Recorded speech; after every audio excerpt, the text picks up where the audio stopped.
Hi friends! Thanks for tuning in.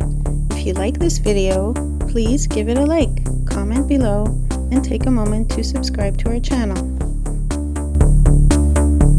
Terrebonne is a charming city located just a short drive from Montreal, in the province of Quebec.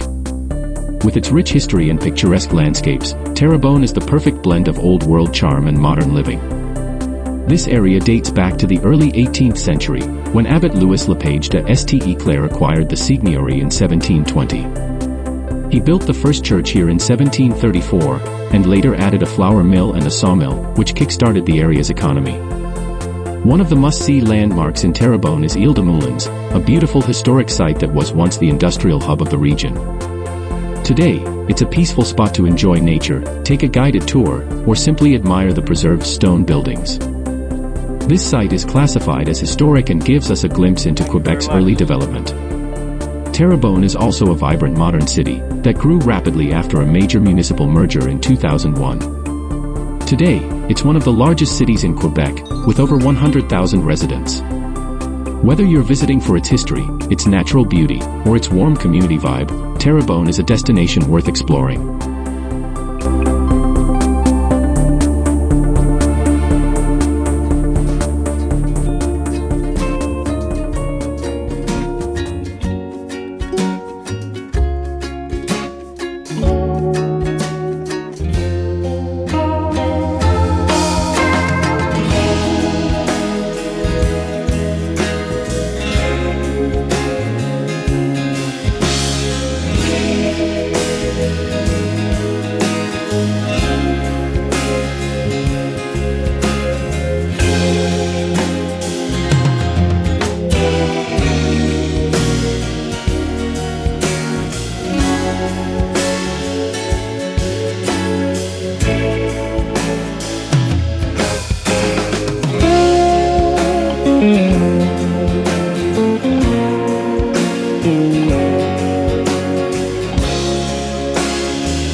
Bye.